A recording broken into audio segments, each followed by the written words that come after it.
의자 잠깐만 빼줄게. 이제 그냥 서 있으면 돼. 좀 안쪽으로 편하게. 일단은 시간이 촉박한 거고요. 우리 이제 안 대표님께서 오실 거니까요. 여러분들 뜨거운 박수로 환영해 주시면 좋을 것 같습니다.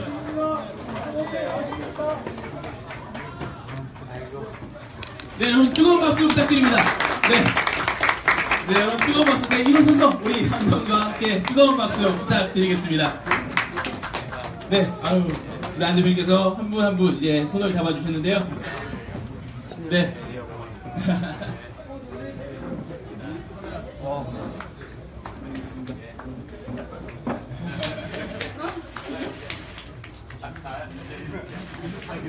네, 우리 2030을 위해서 우리 안 대표님께서 이렇게 한 걸음 한 걸음 해주셨습니다. 여러분 뜨거운 박수 다시 한번 부탁드리겠습니다. 네, 네, 좋습니다. 네, 한 분, 네, 하이파이브, 네, 좋습니다. 우리 여기 앉으시면 되고요. 식을 우리 이제 2030 이제 희망 포크 콘서트를 네, 진행하도록 하겠습니다. 그럼 먼저 우리 2030들을 위해서 먼 길에서 한 걸음 한 걸음 달려오신 우리 안 대표님의 희망사 축사가 있겠습니다. 네, 앞에 마이크 필요 엄청만 이거죠. 오랜만에 홍대 앞에 왔습니다.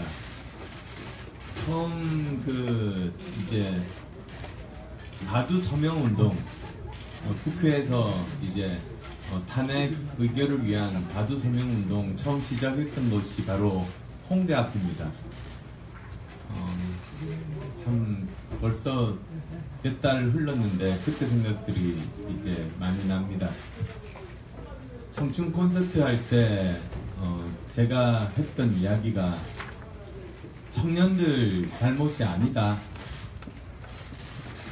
잘못 알고 있는 그 분들은 노력이 부족하다고 말을 하는데 우리 청년만큼 성실하게 열심히 노력하는 사람들이 어디 있느냐. 이게 다 이런 불합리한 불공정한 사회 구조 만든 기성세대 잘못이다. 그래서 저도 기성세대 한 사람으로서 정말로 죄송하다. 그런 말씀을 드렸습니다. 그게 벌써 한 5년 전 일이네요. 청춘 콘서트 때 일인데 지금 상황이 오히려 더 나아지기는커녕 더 열악해지고 있습니다. 이 사회구조 바꾸지 않으면 정말 우리 모두 다 공멸할 거라는 위기감도 많이 느낍니다. 이 사회구조 제대로 바꾸기 위해서 정말로 노력하고 있고 그래서 또 여기 현장의 목소리 한 분 한 분 듣고자 또 찾아왔습니다. 청년 실업률이 작년 말에 9.8% 사상 최대. 올해는 더 심해질 겁니다. 앞으로 5년간 더 심해집니다. 이제 이 일들을 막기 위해서는 다음 정부가 특단의 대책이 필요하다고 저는 믿고 있고 누구보다도 가장 먼저 제대로 된 정책 이제 내놓았습니다. 바로 청년 고용 보장 제도인데요. 많은 중소기업들이 구인난에 허덕이고 있고 청년들은 실업난에 허덕이고 있습니다. 그 주요한 이유 중에 하나가 중소기업 일자리가 대기업에 비해서 초봉 기준으로 60% 정도밖에 받지 못하고 불안정하고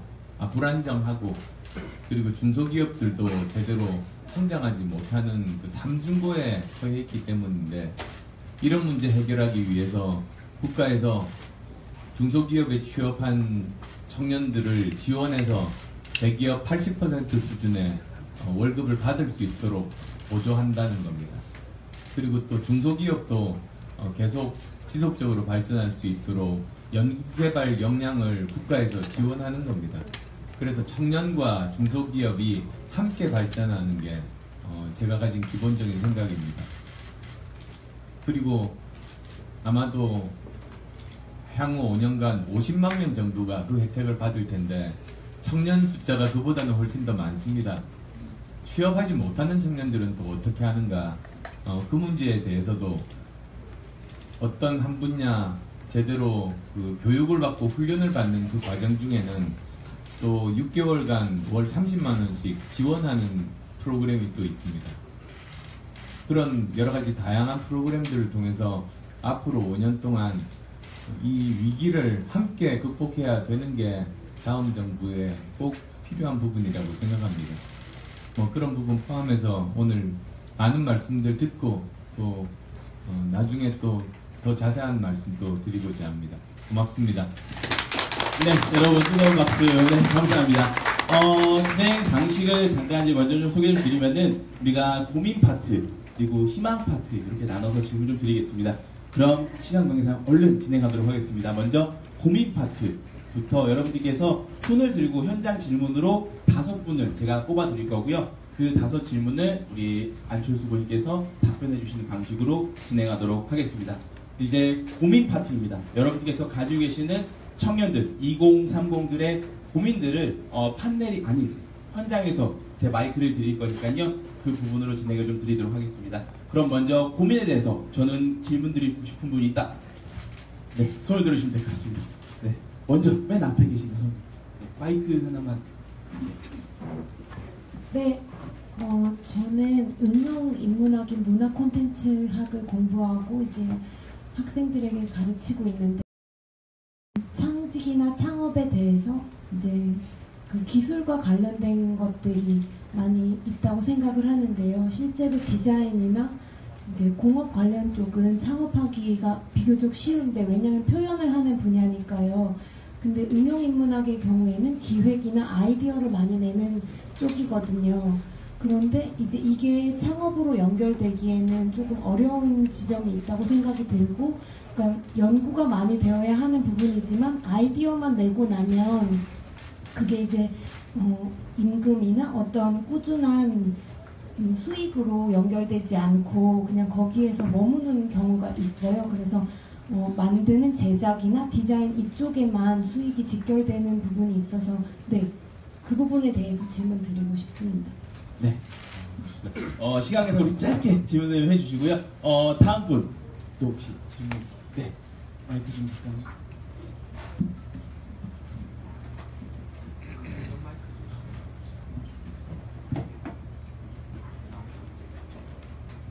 먼저 자기소개 부탁드리고 질문 드리도록 하겠습니다.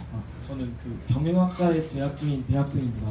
네, 저는 그 안철수 지금 후보님처럼 존경받는 정치인이 되는 게 꿈인데요. 그 전까지는 많은 과정이 필요하다고 생각합니다.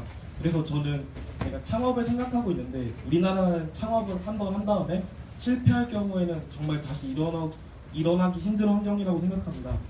그래서 제 고민은요, 그 창업을 해야 될지 아니면 남들과 같은 안정적인 길을 택해야 할지 고민이 됩니다. 그래서 네, 후보님의 그에 대한 답변을 듣고 싶습니다. 그럼 한 분만 더 받고 우리 또 질문은 계속 이어질 거니까요. 네. 맨 끝으로 하고 가보겠습니다. 우리 멀리서 오셨으니까. 네. 제주도에서 오셨답니다. 안철수 본인께서. 네, 안녕하세요. 청정 제주에서 온 예비신랑 이현동이라고 합니다. 제가 꿈꾸는 세상은 모든 생명이 존중받는 세상입니다. 후보자께서 갖고 계신 환경 정책에 대한 생각은 어떠신지 꼭 여쭙고 싶습니다. 네, 그러면 우선은 3가지 질문에 대한 우선 답변을 듣고 더 이어가도록 하겠습니다. 창업 관련 말씀하셨습니다만 이제 혼자서 창업하는 시대가 아닙니다. 가장 좋은 모델이 2명에서 4명의 공동 창업자가 함께 창업하는 겁니다. 그리고 전공 분야가 다를수록 더 시너지가 나는 거죠. 그래서도 저는 인문학 하는 분들의 역할들이 굉장히 많다고 봅니다. 그리고 4차 산업혁명 시대가 되면 인문학의 중요성이 더 커집니다. 어떤 분들은 잘못 알고 계시는 것이 4차 산업혁명 하면 첨단 기술 생각만 합니다. 근데 4차 산업혁명이 제대로 발전하기 위해서는 인문학 또 한국어를 포함한 언어에 대한 연구가 반드시 필요합니다. 그게 없이 IT 기술만 발달해서는 그게 더 이상 발전할 수가 없습니다. 예를 들어서 한국어 인식 문제에 있어서도 왜 우리나라 한국어 인식이 영어나 중국어나 일본어에 비해서 뒤떨어지는가? IT 기술이 부족해서가 아닙니다. 한국어에 대한 연구가 부족해서입니다. 그래서도 저는 이제 다음 정부에서는 IT, BT 기술뿐만 아니라 인문학, 한국어에 대한 지금보다도 훨씬 더 많은 투자가 꼭 필요하다. 그렇게 해야만이 균형 있게 우리가 제대로 4차 산업혁명 시대에 발전할 수 있다. 이렇게 믿고 있습니다. 그래서 4차 산업혁명 시대가 되면 인문학이 더 소외되는 것이 아닌가 걱정하는 분들을 많이 뵀는데 저는 오히려 반대라고 말씀드리고 싶습니다. 그리고 그런 개념을 가지고 생각을 가지고 정부가 일을 해야 제대로 될 수 있지 않겠습니까? 저는 제가 당선되면 반드시 IT 기술이나 BT 기술뿐만 아니라 인문학을 포함한 전반적인 모든 학문 분야에 대한 투자 획기적으로 늘리고 함께 균형 있게 발전하도록 하겠습니다. 다음에 두 번째로는 이제 창업과 안정적인 직장, 이건 개인의 고민되는 부분이기도 한데 우선은 국가가 해야 될 일이 무엇인가? 창업할 때 따르는 여러 가지 위험들을 줄여주는 게 국가에서 해야 되는 일입니다. 보통 창업이라는 게 굉장히 다양한 위험 요소들이 많습니다. 그래서 한 번 실패하면 굉장히 힘들게 됩니다. 보통 사람은 그래서 무서워서 두려워서 창업에 나서지 못하게 되는 이유가 바로 그겁니다. 너무나도 다양하고 많은 위험들이 있기 때문에. 그런데 선진국에서는 어떻게 하는가? 창업을 굉장하게 중요하게 생각합니다. 창업을 해야 경제가 활력을 가질 수 있고 국가 경제도 발전할 수 있기 때문에 중요하게 생각하는데 이 많은 위험 요소들 때문에 일반인이 보통 사람이 선뜻 창업에 나서지를 못합니다. 그래서 국가가 나서서 개인이 짊어질 수 있는 여러 가지 위험들을 가능한 한 줄여주려고 노력하는 게 국가의 역할이라고 생각하고 있습니다. 그래서 굉장히 많은 위험 요소 중에 한 개씩 다 정부나 사회가 가져가서 자기들이 짊어지게 되면 이제 보통 사람도 부담 없이 한번 도전해 볼 수 있는 마음이 들 정도로 위험 요소들을 낮추는 거죠. 그게 이제 국가에서 해야 되는 일인데 지금까지 우리나라의 정부는 그 일을 전혀 못했습니다. 그래서 모든 위험을 다양하고 많은 창업에 따르는 위험을 개인이 전부 다 짊어지게 만든 겁니다. 대신에 창업에 따르는 초기 투자 비용만 대주는 정도로 그 이후에는 나 몰라라 버려뒀던 게 정부에서 했던 일입니다. 그래서 아직도 이렇게 고민하는 분들이 계신 겁니다. 그래서도 저는 이제 다음 정부에서는 창업에 대한 정책을 할 때 그냥 무조건 돈 대주고 모든 위험 요소를 개인이 떠맡는 게 아니라 오히려 위험 요소를 하나라도 줄여주는 역할을 하는 게 정부의 역할입니다. 그렇게 되면 초기에 창업 비용은 개인이 돈을 꿔서라도 하게 되는 것 아니겠습니까? 이제 그런 방법으로 가야 됩니다. 그리고 또 더 구체적으로 그러면 어떤 위험 요소들이 있는가? 굉장히 많은데요. 특히 이제 금융 관련된 위험 요소들을 많이 줄여가야 되는 겁니다.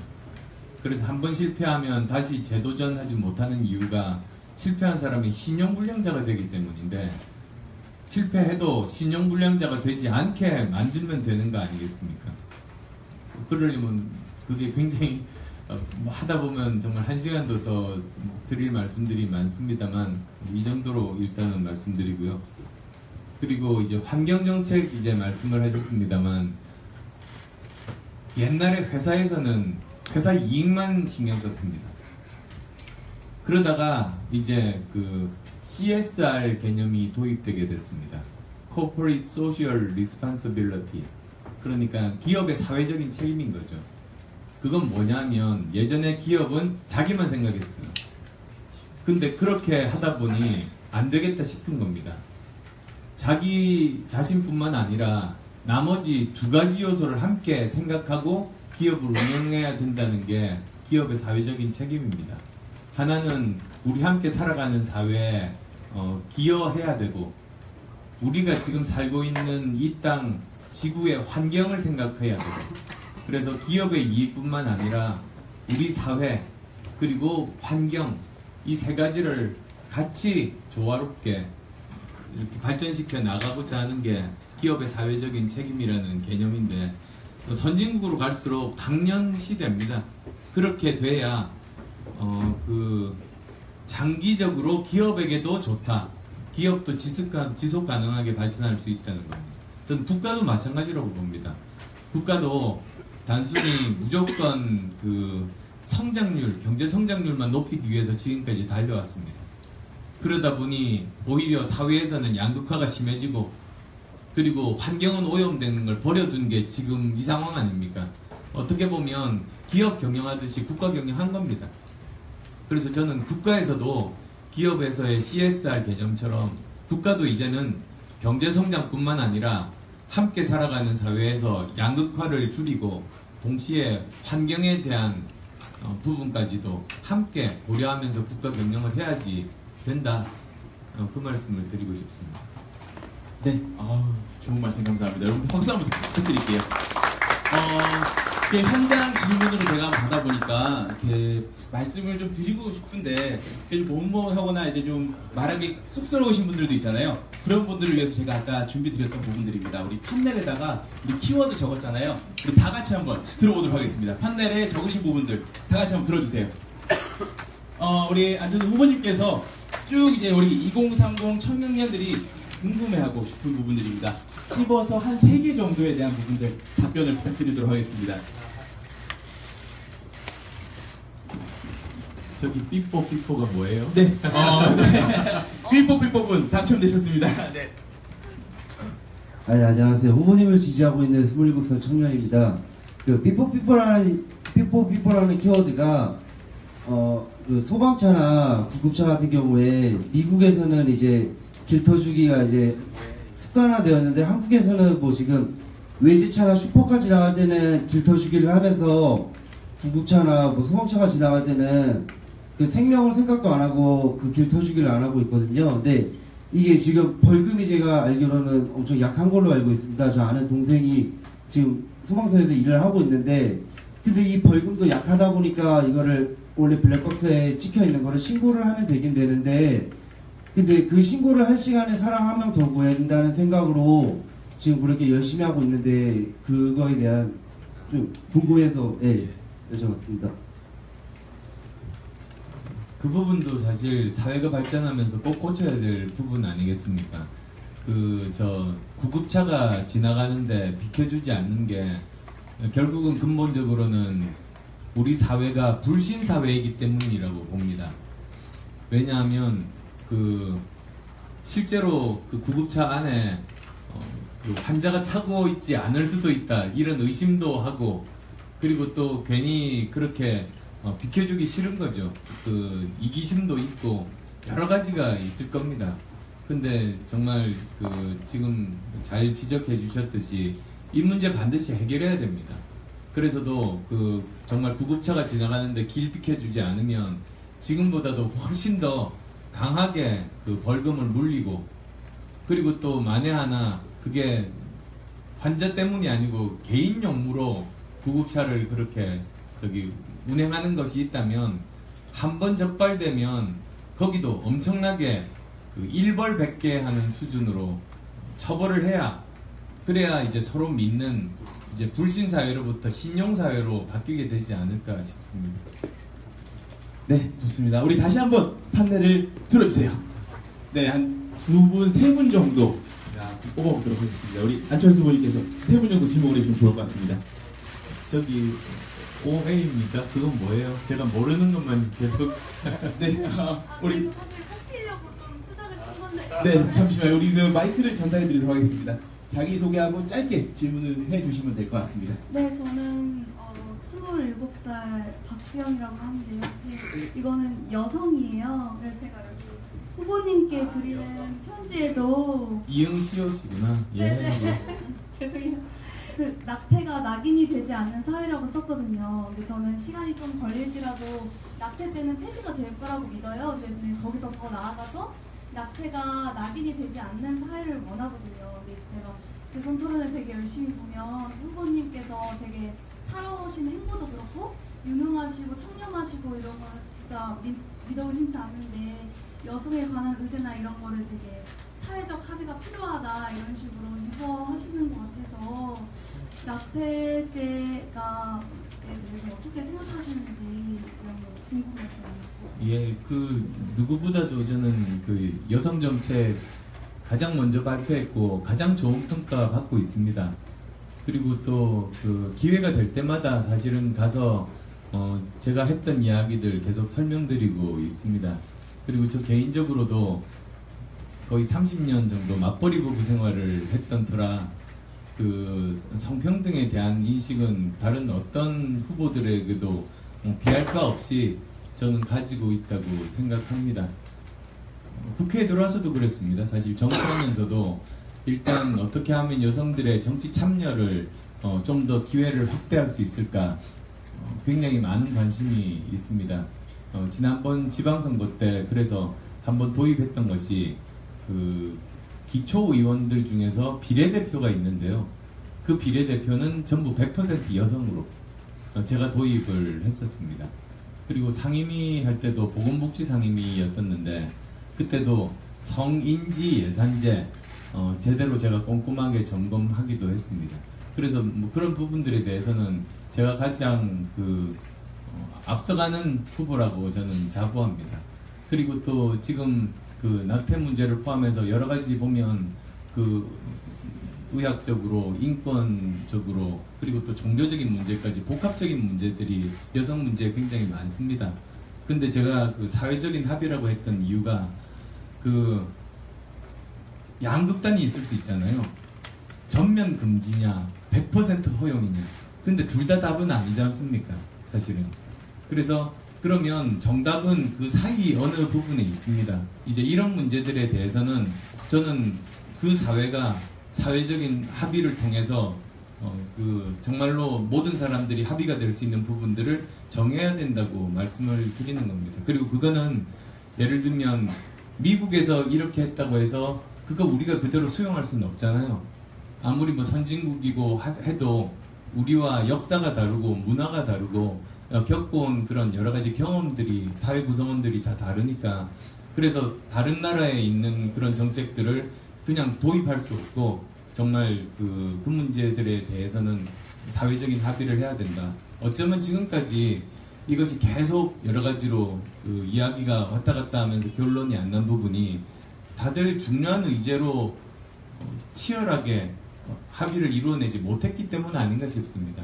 다른 뭐 먹고 사는 문제를 포함해서 여러 가지 다른 문제만 너무 이렇게 몰두하고 정작 정말로 중요한 기본적인 인권과 생명 문제에 대해서 우리가 너무 등한했던 거 아닌가 싶습니다. 우리나라가 워낙에 안전불감증의 나라라는 거 모두 다 아는데요. 그 근본에는 우리 사람 목숨값이 너무 싼 데 있다고 저는 봅니다. 너무 이런 생명과 인권에 대한 것보다 오히려 먹고 사는 문제 너무 우리 사회 전부 이렇게 매몰이 돼가지고 정말로 중요한 인권과 생명 문제 소홀히 했던 게 지금까지 왔던 것 아닌가 싶은데요. 이런 문제 제대로 공론화해서 반드시 빠른 시간 내에 우리 합의점을 찾자는 게 그래서 제가 드리는 말씀입니다. 후보님이 나서서 공론화 시켜주세요. 그러겠습니다. 네, 여러분 박수 부탁드립니다. 네, 우리 시간은 한 2분 정도만 딱 찍도록 하겠습니다. 네, 다시 한번 판넬을 들어주세요. 우리 안철수 후보님께서 한 분 찍어주시고 제가 한 분 또 찍어보도록 하겠습니다. 네, 바로 옆에 분 안 시키면 섭섭해하시죠.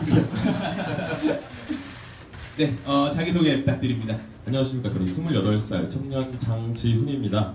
네, 아까 4차 산업에서 한글의 중요성을 말씀하셨는데 여기 영어로 써가지고 조금 반성을 하고 있었습니다. 다름이 아니라 서울집 어머니 이게 무슨 말이냐? 청년들이 이제 사실은 월세라든지 이제 서울에서 거주하기가 너무 비싸요. 학생들도 그렇고 기숙사도 부족한 뿐더러 학생을 졸업하고 이제 취업하기 전에 취준생 기간 있지 않습니까? 그때는 수입도 없는데 대학가 뭐 평균 월세가 50만 원이 육박하고 수입도 없는데 돈을 낼 돈도 없고 취업을 하더라도 그 비싼 뭐 집 월세에 관리비에 뭐 이렇게 들다 보면 돈을 모을 수가 없습니다. 그래서 서울에 사는 청년들의 주거 문제 어떻게 거기에 대해서 말씀 좀 부탁드립니다. 사실 지금 청년들이 굉장히 고통을 겪고 있는 게 그 대학 다니는 학생들 같으면 학비뿐만 아니라 주거비, 생활비 정말 굉장히 큰 고통을 받고 있지 않습니까? 그러다 보니 장학금 받은 학생도 아르바이트를 할 수밖에 없고 그러다 보니 공부할 시간이 없어서 장학금마저 끊기고 그 지금 악순환의 고리에 있습니다. 그리고 그러다 보니 제대로 좋은 일자리 취업할 수도 없고 그래서 결혼도 할 수가 없고 모든 게 엮여 있는 겁니다. 사실은 모두 다 그 정말 악순환의 고리에 지금 온몸이 칭칭 감겨 있는 게 지금 현재 대한민국 청년들이지 않습니까? 그래서 국가에서는 무슨 저출산 고령화 대책 이렇게 하면서 그 보육이라든지 교육 문제에 투자를 하고 있는데 사실은 더 근본적인 거는 이런 그 주거비, 생활비 그리고 이제 학비에 따른 그 부채 이런 것들 때문에 아예 결혼을 하지 못하는 이 상황을 근본적으로 해결하지 않으면 도저히 안 되는 상황 아니겠습니까? 그래서도 이제 저는 지금까지는 장학금이 학비만 이렇게 지원을 했다면 이제는 장학금과 주거비와 생활비를 세 가지를 묶어서 하나의 패키지로 해서 지원을 해야 된다. 그래야지만이 공부에 집중하고 자기 경쟁력을 높이고 그리고 더 빨리 취업 내지는 창업을 할 수 있다는 게 제가 가진 기본적인 생각입니다. 그리고 이제 특히 그런 주거비 지원뿐만 아니라 또 한편으로는 대학의 기숙사를 짓는데 제대로 지원을 하고 또 이제 그 청년들이 학생만 있는 건 아니니까 매년 5만 호씩 청년 임대주택을 계속 짓겠다는 겁니다. 그렇게 해서 특히 이제 수도권 포함해서 이 문제들을 계속 해결해 나가도록 하겠다는 게 제 공약입니다. 네, 박수 부탁드립니다. 네, 그래서 그러면 시간상에서 마지막 분 우리가 한번 뽑도록 하겠습니다. 네, 한번 들어봐 주시겠어요? 네, 저기 안경 쓰신 분, 네, 교육 스포츠. 네. 마이크 잠시만요. 네, 자기 소개 부탁 좀 드릴게요. 네, 안녕하세요. 저는 그 엘리체육을 전공한 29살 청년이요. 그 후보님께서 정책 주요 핵심 정책 중에 그 여러 가지가 있지만 그 중에 중요한 그 교육 정책, 그 교육 정책 안에서 그 교육에는 다양한 그 교육이 있지 않습니까? 그 안에서 그 체육과 그 스포츠 활동과 교육은 굉장히 밀접한 관계가 있다고 생각하는데 그 안철수 후보님이 가지신 그 체육에 대한 그리고 스포츠 활동에 대한 그 전반적인 체육에 대한 생각과 그리고 앞으로 이제 평창 동계올림픽이 열리는데 그 이후의 방안에 대해서 전반적인 체육에 대한 생각을 묻고 싶습니다. 그 제가 취미 물어볼 때 장거리 달리기라고 쓰거든요. 실제로도 저희 집이 상계동인데 바로 옆에 중랑천이 있습니다. 그래서 아침이면 중랑천 변을 따라서 뛰면 이제 서울 경계를 벗어나서 의정부시로 진입합니다. 거기까지 갔다 오면 6km 정도 아침에 30분 만에 6km 정도 뛰곤 했습니다. 일주일에 한 3번 정도씩. 지금은 언제 뛰었나 가물가물합니다. 선거 때 제대로 못 뛰어서요. 선거 중에 2주 전인가 한번 뛴 적이 있네요. 토요일 저녁 때 정도에 한번 뛰었는데 그 한번 뛰고 나면 그 체력도 훨씬 더 길러지고 확실히 그 정말로 필요하고 필수적이다 싶습니다. 그리고 학생들도 마찬가지 아니겠습니까? 그 학교 폭력이 정말로 문제인 학교에서 그 체육 활동을 이렇게 필수적으로 시켰더니 학교 폭력이 급감했다는 그런 것도 굉장히 많습니다. 결국은 이 체육 활동을 통해서 그 육체가 건강해지면 사실은 정신도 건강해지는 법이고 거기에 따라서 또 학생들이 가지고 있는 스트레스도 풀고 폭력성도 줄고 그런 다양한 효과들이 있습니다. 말콤 글래드웰이라는 사람이 블링크라는 책을 썼어요. 근데 거기 보면 재밌는 게 이런 게 있습니다. 그 흔히들 그 공부할 때 좀 긴장하면 허리를 펴고 좀 앞으로 숙여서 열심히 뭘 공부하게 되잖아요.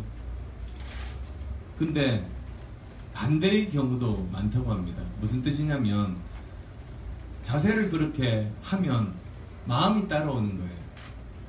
그리고 또 반대로 아무리 성실하고 뭐 열심히 하는 사람도 자세를 이렇게 뒤로 기대서 어떤 일을 하게 되면 오히려 긴장도 풀리고 나태하게 돼버리는 거예요. 그러니까 사람이 이 자세나 육체가 정신에 미치는 영향이 얼마나 큰가 그걸 잘 알려주는 것 같습니다. 그런 뜻에서도 지금 정말 초중고 제가 학제 개편 포함해서 적성교육, 인성교육, 창의교육에 굉장히 관심이 많습니다만 그 중에 정말로 필수 중에 필수가 체육활동 강화입니다. 그런 말씀 드리겠습니다. 감사합니다. 네, 여러분 박수 부탁드립니다. 네.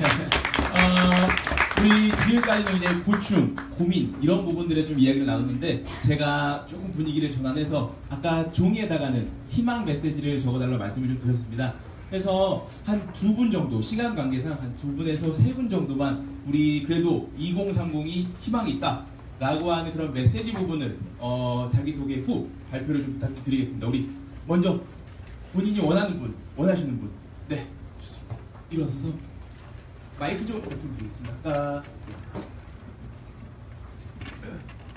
네, 자기소개 후 희망 메시지를 발표해 주시면 됩니다. 저는 여성이고 성소수자고 후보님 지지자인 대학생입니다. 지난주에 제주도에서 동성 결혼 합법화에는 반대하지만 동성애는 찬성이나 반대, 허용이나 불허를 논할 사안이 아니라고 말씀하신 거를 봤는데요. 저는 일단 희망 메시지를 읽으면 성소수자, 여성 문제, 사회적 소수자, 장애인 등 문제 해결해 주시고 다양성을 존중하는 대통령이 되어주시길 바란다고 말씀드리고 싶습니다. 네, 좋습니다. 네, 박수 한번 주세요. 네, 좋습니다. 그리고 다른 분 혹시 희망 메시지 발표하실? 네, 마이크 전달해 드리겠습니다. 안녕하세요. 저는 서울에 살고 있는 26살 청년이고요. 그리고 일단 희망 메시지는 창의적인 변화, 미래를 만드는 대통령 있었으면 좋겠다는 말씀이고요. 그리고 아까 질문을 많이 못했는데 질문을 일단 생각하겠습니다. 저는 이제 100가지가 넘지만 생각하겠고 아쉽지만 그리고 창의적인 말이 나와서 그런데 현재 관광업계나 수출업계에서 많이 피해봤잖아요. 사드 보복으로 인해서 그런 거에 대해서 민감한 주제이지만 거기에 대한 보복을 그 민주당 측에서는 단순히 한중 외교를 관계를 회복하는 쪽에만 너무 초점을 맞추고 있는데 제가 봤을 때 오히려 면역 체계와 외교를 길러서 기르기 위해서는 시장의 다양화, IT 강국인 인도 시장을 개방하는 등 그런 게 장기적인 미래를 보면 필요하다고 얘가 의지하게 됩니다. 그리고 이 창의적이니까 또 요즘 치매 문제가 요즘 많이 들고 있는데 저출산 고령화잖아요. 그래서 저희 부모님들도 이제 초기 치매 증상 보이고 저희 할머니, 할아버지랑 외할아버지랑 다 치매거든요. 그래가지고 지금 중장년층이 매우 고민 그런 게 있기 때문에 혹시나 거기에 대한 백신 연구도 창의적이잖아요. 획기적이고 개발해 주시면 감사했고 그리고 또 중국과 일본에 끌려다니지 않는 외교 하신다고 하셨는데 너무 감동받았고 강한철수 후보님이시고요. 그리고 트럼프랑 정상회담 때 독도는 한국당이라고 그거 협의할 때 하겠다고 공약해 주시면 아마 지지율 올라가겠습니다. 네, 박수 한번 부탁드리겠습니다. 네, 희망찬 부분들이 꼭 전달되길 바랍니다. 네, 그럼 마지막으로 한 분만 이제 희망 메시지 전달드리고 마무리할 텐데요. 먼저 그래도 해주셨으니까 네, 먼저 하겠습니다. 우리 마이크를 쭉 전달 좀 부탁드리겠습니다.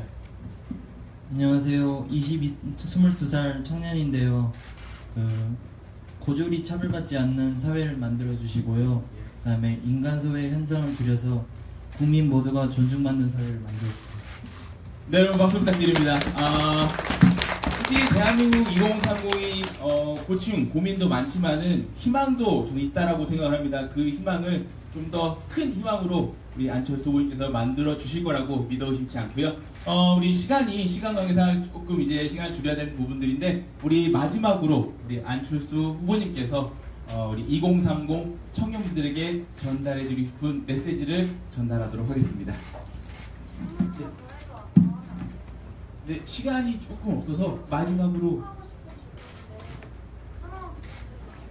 네, 알겠습니다. 그러면 네, 마지막 질문으로 해서 마무리하도록 할게요. 네, 마이크 좀 전달 좀. 네.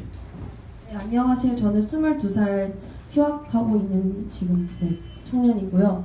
네, 지금 정말 등록금 문제에 관해서 질문 드리고 싶었습니다. 네, 등록금이 정말 1,000만 원에 육박하는, 한 해 1,000만 원에 육박하는 그런 시대에 살고 있는데, 아까 주거비 관련해서도 질문하실 때 뭐 악순환이 계속 반복된다고 하셨는데, 그 악순환의 고리를 끊기 위해서는 사실상 등록금 문제 해결이 가장 시급한 문제라고 생각합니다. 그런데 안철수 후보님께서 최근에 등록금 관련해서 입장 표명을 하셨는데, 반값 등록금 관련해서 시기상조라는 표현을 하셔서 사실상 이제 대학교를 다니고 있는 대학생 입장에서 저도 등록금이 부족해서 휴학을 하고 있는 상황인데 사실 굉장히 마음이 아팠고요. 그래서 그 부분에 대해서 왜 반값 등록금을 약속해 주시지 않는지에 대해서 궁금하고 그 부분에 대해서 질문 드리고 싶습니다. 예, 저는 지금 장학금 제도 있잖아요.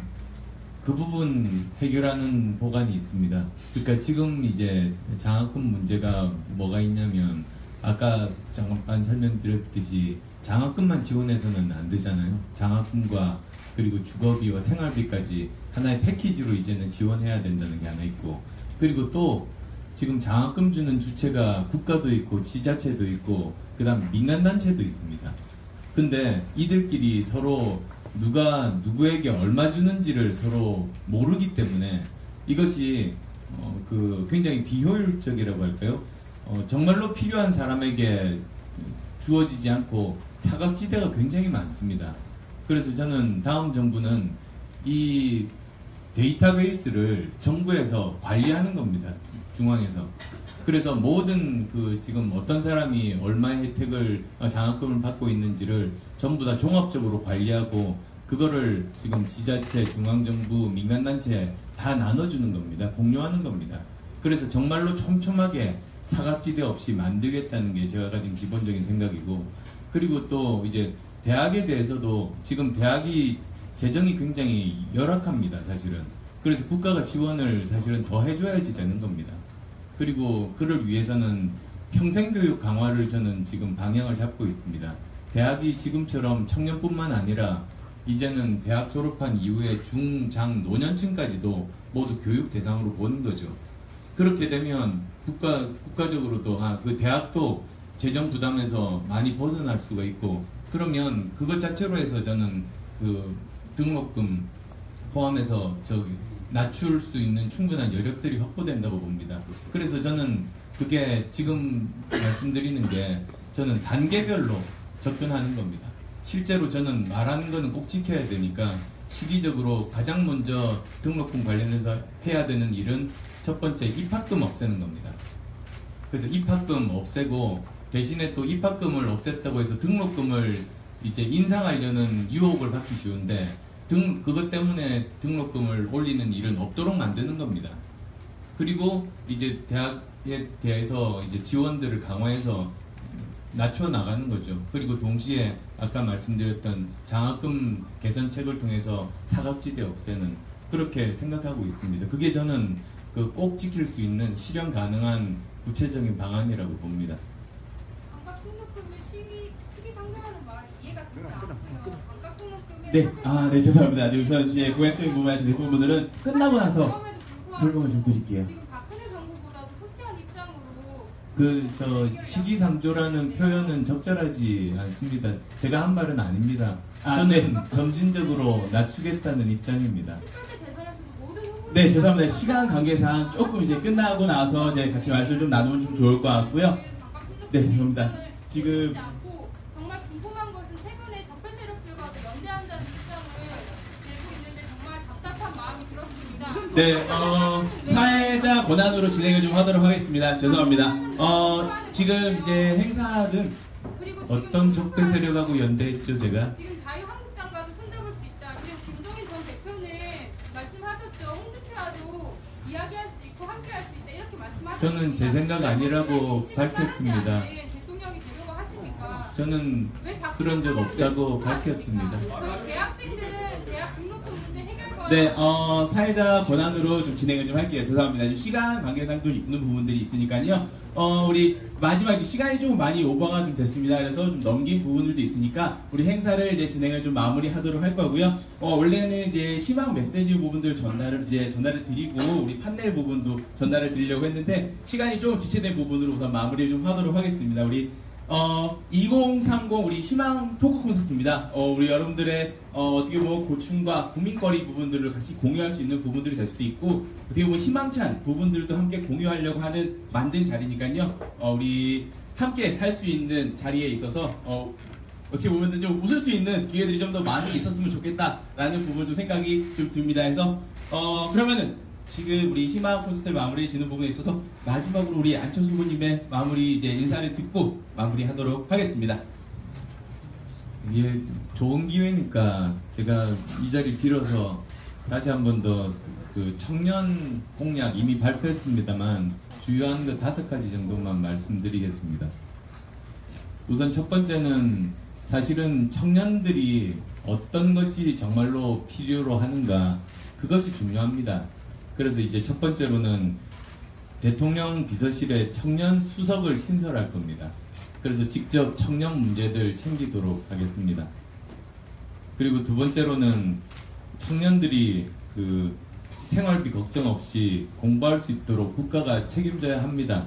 그래서도 제가 이미 설명해 드렸습니다만 대학 입학금 폐지하고 등록금 인상 상한제, 국가장학금 제도 개선, 그래서 등록금 부담 줄여 나간다는 게 또 제 공약입니다. 세 번째로는 임금 체불과 열정페이를 없애겠습니다. 그래서 성실히 일한 만큼 공정하게 그 대우받을 수 있도록 하겠습니다. 네 번째로는 청년 도울 수 있는 금융사다리 만들겠습니다. 사회가 청년을 신용불량자로 내몰아서는 정말로 안 되지 않습니까? 그래서 학자금 대출, 대학생 주거비 지원 등 상품 신설하고 확대하는 계획이 있습니다. 마지막으로 5번째로는 청년 주거 안정에 대한 부분입니다. 아마 여러 가지로 질문이 나오는 중에 제가 답을 많이 드렸었는데요. 이 정말 원룸촌 떠도는 청년들 이제 지옥고라고 흔히들 말씀하시는 이런 부분들 반지하 옥탑방 고시원 이 문제 꼭 해결해야 됩니다. 그래서 매년 청년희망 임대주택 5만호 공급하겠습니다. 그리고 청년이 임대보증금 대출하는 경우에 국가가 대출이자 일부 지원하는 것도 제가 공약을 했습니다. 이런 부분들 포함해서 아마 사실 더 구체적인 많은 부분들이 있습니다. 이런 부분들 정말로 제대로 잘 해결하겠습니다. 제가 처음 정치 시작한 이유가 청년들 눈물을 보고 정치를 시작했습니다.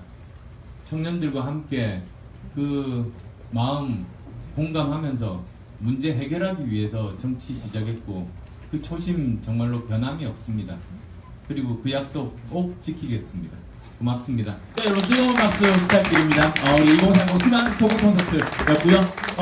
여러분들 마지막 마무리하기 전에 이제 사전 투표 꼭 이제 해주시기 바란다는 부탁 말씀 좀 드리면서 마무리는 이제 영상 촬영하고 마무리하도록 하겠습니다. 우리 후보님을 기준으로 우리 다 같이 앞으로 나와서 영상 촬영하고 마무리하도록 하겠습니다. 네, 여러분 앞으로 나와주시면 좋을 것 같습니다.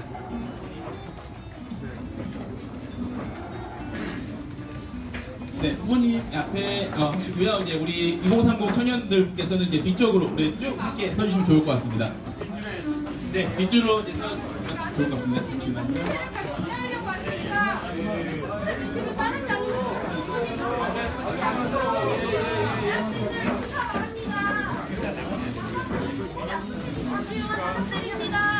대학생들 정말 힘듭니다. 언제까지 참아야 합니까? 국민을 만들어준 대상입니다. 그렇게 웃는 얼굴로 국민들 우리 대학생들 목소리 들어주십시오.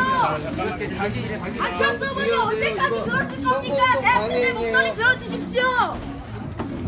네, 우리 송영절 이제 안철수 후보님 기준으로 이제 뒤쪽으로 쭉 서주시면 좋을 것 같고요. 우리 후보님 한 발 정도만 앞으로 나와주시면 감사하겠습니다.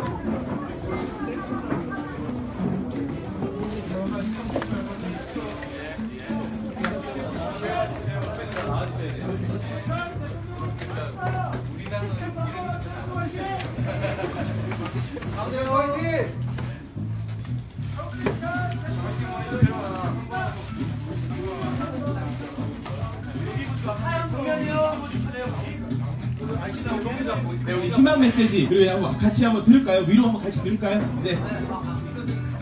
네, 가슴으로. 네, 좋습니다. 앞에 계신 분들, 뒤에 계신 분들. 우리 다 같이 3번 하고, 네, 3번 손가락 3개 들면서 같이 촬영하도록 하겠습니다. 됐어요?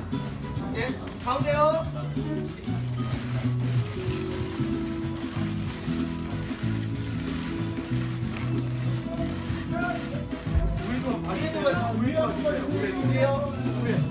다 같이 판단 바라볼게요. 좀더 봐주세요. 여기 한번 이제.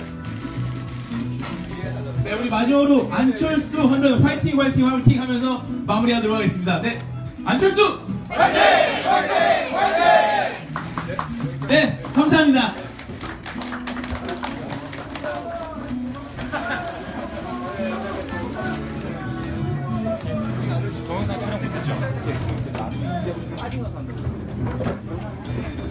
잠시만요. 우리 안내 말씀드리겠습니다. 우리 2031 청년분들은 잠시 대기해 주시고요. 우리 영상 촬영이 하나 더 있거든요. 잠시 금방 끝나는 영상 작업이니까 영상 촬영 잠깐 있겠습니다. 잠시 자리를 비우지 마시고요.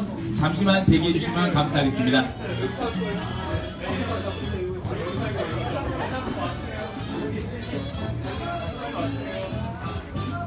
네, 2036 청년분들 영상 촬영을 진행하도록 하겠습니다.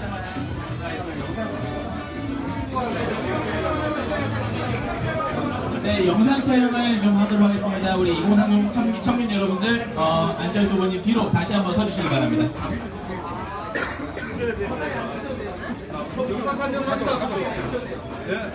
여기 아까 사진 찍고 하시면 돼요. 앉으시면 돼요. 여기서. 네, 그럼 죄송합니다. 같이 칠까요?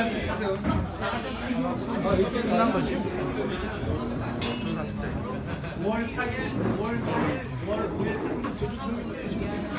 같이 찍어요. 여기로 더 좋네요.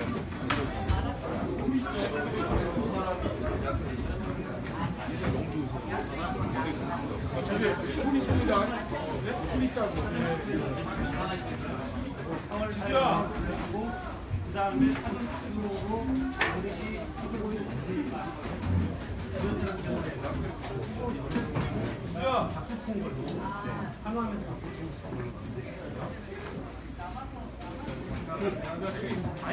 마이크에서 사전 투표 언제입니까? 그러면 우리 뒤에 계신 분들이 같은 분들이 다들 같이 손을 조금만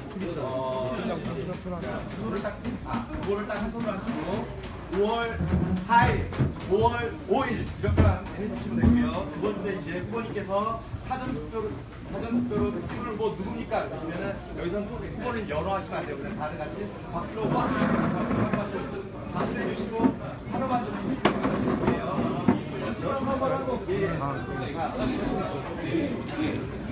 여기 잠깐만요. 저희 뒤에 남자분들 이쪽 조금만 더 이쪽이 좀 비어가지고 그런데요. 이쪽으로 좀 와주시겠어요? 그리고 뒤에 그 좀 작은 분 앞으로 좀 나오시면 됩니다. 앞으로 나오시면 됩니다. 남자들은 들어가잖아요.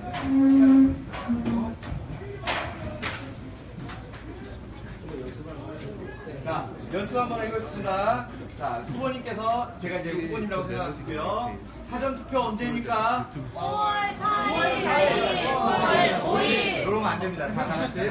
자, 사전투표 언제입니까? 5월 4일, 5월 5일. 손을 좀 들어주시고요. 죄송합니다. 자, 다시 한번 해볼게요. 사전투표 언제입니까? 5월 4일, 5월 5일. 좋습니다. 숫자 이렇게 하지 마세요. 헷갈립니다. 자, 다시 두 번째. 자, 사전 투표로 반드시 찍을 후보 누구입니까? 네, 이렇게 부탁드릴게요. 자, 구호는 5월 4일, 5월 5일. 뒤쪽에다 포인트 주시고요. 예. 판넬을 내려놔. 아직 이게 왜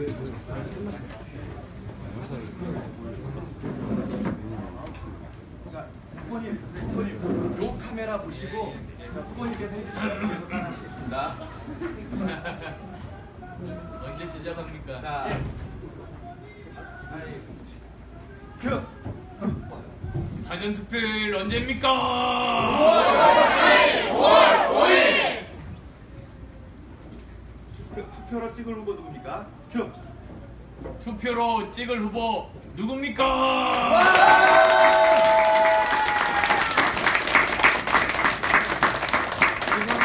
한 번만 더 할게요. 한 번 더. 자, 후보님께서 딱 끝나면 자, 뒤에 분들 좀 크게 해주세요. 저희 우리 후보님 기운 날 수 있게 확 해주세요.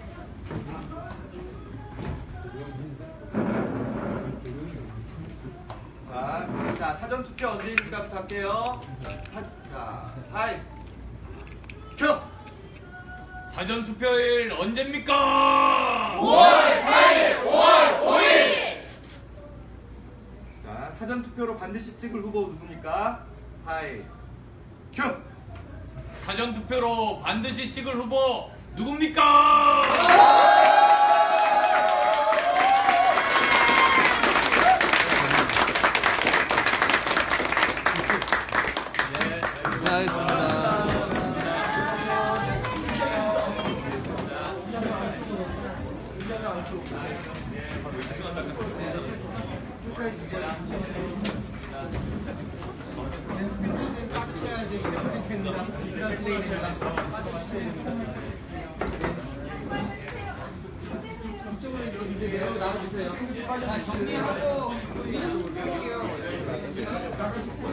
나가시면